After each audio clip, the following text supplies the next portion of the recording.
বাজেটৰ প্ৰাক মুহূৰ্তত অসমৰ ৰাইজে বাজেটৰ পৰা বহু আশা কৰে।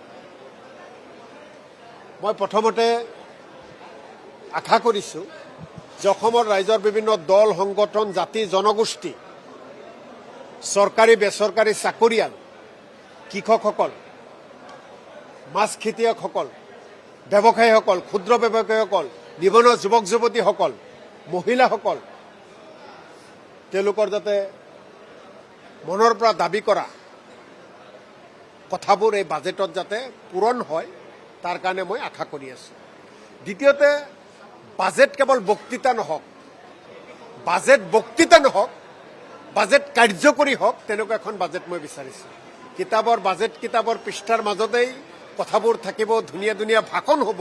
মই বাজেটত ভাষণ নিবিচাৰোঁ, বাজেটত কাম কৰা হোৱাটো বিচাৰোঁ। ছয় জনগোষ্ঠীৰ জনজাতিকৰণৰ বিষয়ে ইয়াৰ আগতেও বিধানসভাত উত্থাপন হৈছে। চৰকাৰে সদায় ফালুৰি কাটি যায়, বেলেগ বেলেগ ৰাস্তাৰে বুজাব বিচাৰে।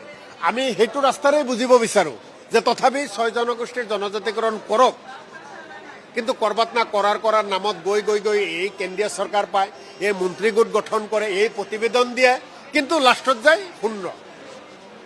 ছয় জনগোষ্ঠীৰ জনজাতিকৰণৰ যিটো বিষয় আজিৰ তাৰিখ পৰ্যন্ত মই সদনত ৰিজাল্ট কিন্তু শূন্যই দেখিছোঁ। গতিকে আমি চৰকাৰক অনুৰোধ কৰিছোঁ, এই যে ঘূৰাই পকাই নকৈ ডাইৰেক্ট ছয় জনগোষ্ঠীক জনজাতিকৰণ কৰি দিয়ক।